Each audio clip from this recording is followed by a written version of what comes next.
Chers amis, bonjour et on se retrouve aujourd'hui encore une fois pour parler de l'import-export de véhicules avec un autre point que Théo évoque dans sa masterclass. Donc Théo, notre expert ici dans tout ce qui est import-export de véhicules avec sa société ici qui bosse avec une grosse société dans l'automobile aussi d'ailleurs ici en Thaïlande. Et on parlait dans la dernière vidéo des douanes. C'était déjà un gros morceau, la paperasse, etc. pour pouvoir avoir payer les taxes et tout simplement avoir le droit de faire rentrer le véhicule sur le territoire français. Et qu'est-ce qu'on fait après, maintenant qu'on a le véhicule? On n'a toujours pas le droit de l'utiliser. On l'a payé, on a payé les douanes, mais on n'a pas le droit de le faire rouler sur la route. On a besoin de ce qu'on appelle l'homologation, c'est ça? Pour pouvoir rouler sur la route. Et Théo va nous évoquer un petit peu toutes les étapes pour faire ça, parce que ça aussi, si on ne sait pas comment faire, ça donne la migraine. C'est vrai. Donc, l'étape des taxes et les douanes passées, il est temps de passer à la mise en route, enfin la mise en circulation de la voiture. Pour ce faire, il y a quand même plusieurs procédures à respecter, surtout qu'on sait qu'en France et notamment en Union européenne, ils sont quand même plus stricts dans d'autres pays. Donc, en France, il est essentiel de vérifier si la voiture a été importée et qu'elle respecte les normes environnementales et de sécurité du pays. Ça va être notamment pour les voitures américaines, surtout au niveau de la sécurité. Par exemple, il peut être nécessaire d'adapter les phares pour rouler sur le côté droit de la voiture, ou même changer au niveau de la pollution, donc changer tout ce qui filtre à particules et avoir des choses beaucoup plus strictes.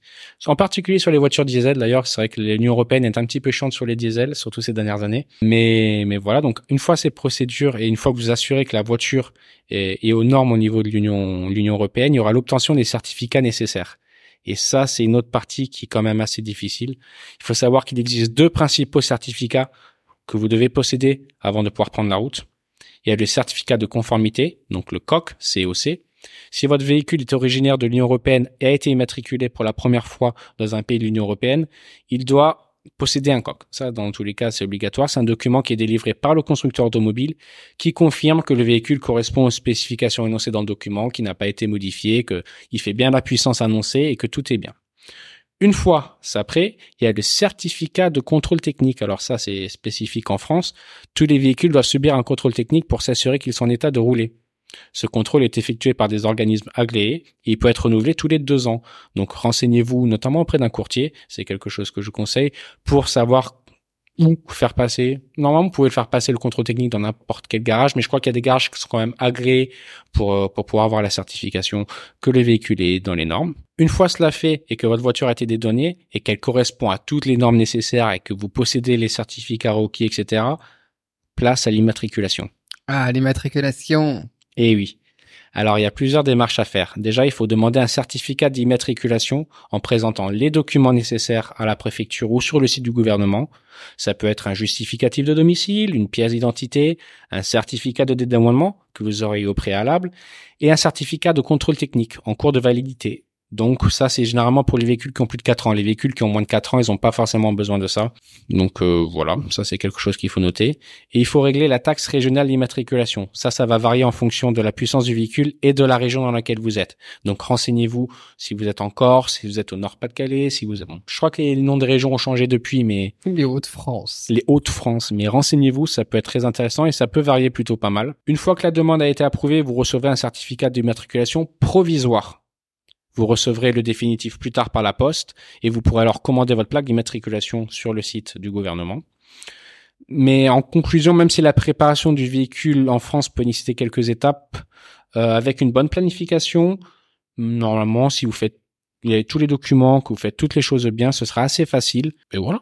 Non, en fait, c'est ça qui est le plus important, je pense, quand tu importes un véhicule, c'est de connaître le process exact, de savoir quel papier il te faudra pour plus tard. Par exemple, les papiers du pays d'origine, ça c'est vraiment important aussi de le savoir en amont parce que si on te les demande quand tu as déjà fait venir le véhicule, par exemple, ça fait c'est sur la route ou n'importe quoi, c'est bloqué à la douane ensuite, c'est bloqué ça fait des délais supplémentaires, des coûts supplémentaires et comme on sait que tout se joue à quelques jours près souvent et qu'on peut avoir pas mal de problèmes, vaut mieux être bien préparé et pour éviter tous les problèmes. Effectivement, c'est-à-dire que parfois tu vas aller demander un papier à, je sais pas moi, l'exportateur chinois ou au concessionnaire ou n'importe quoi.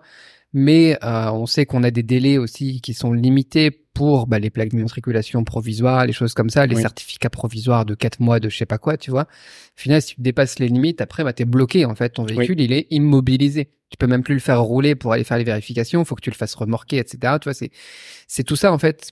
qui est important d'évoquer, c'est ça qui est intéressant dans ta masterclass, qui est dans la description d'ailleurs. Je sais pas si on l'a évoqué dans cette vidéo ou pas, mais c'est pas grave, regardez dans la description la masterclass de Théo qui explique tout, c'est génial. C'est de savoir en fait ce qui t'attend derrière pour préparer en amont et éviter d'avoir, comme toi t'as pu avoir des amis aussi par le passé, des gens qui font pendant 2 ans des modifs et des papiers et des trucs comme ça pour pouvoir au final enfin rouler avec leur voiture s'ils n'ont pas abandonné en fait, parce qu'il y en a aussi qui abandonnent au bout d'un moment quoi, tu vois. Parce que ça fait plus sens en fait au bout d'un moment. Voir c'est des frais supplémentaires, voir il y a un papier qui est jamais arrivé, qu'ils n'avaient pas vu en amont et ils ont jamais ensuite pu recontacter le revendeur qui avait exporté la voiture, etc. Et au final c'est foutu quoi. Et l'administration c'est comme ça hein, en France comme dans d'autres pays d'ailleurs aussi. Si t'as pas le papier, si t'as pas la paperasse, si t'as pas bien fait ton truc, tant pis pour toi en fait. Hein. Le jour où tu auras le papier, ça marche. Sinon tant pis quoi. Donc ouais, faites vraiment attention à ça. Et prévoyez tout en amont, les papiers que donc Théo a évoqué, le coq, le je sais pas quoi là, parce que moi j'y connais rien.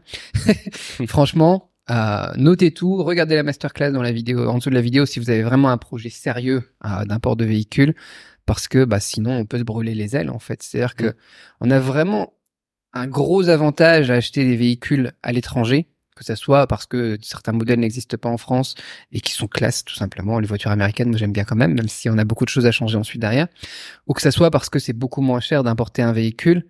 C'est dommage en fait que ces deux avantages soient vraiment contrebalancés par la paperasse, par la lourdeur administrative, par les taxes aussi qu'on n'aurait pas, et les frais cachés et les arnaques et les choses comme ça qu'on n'aurait pas prévues.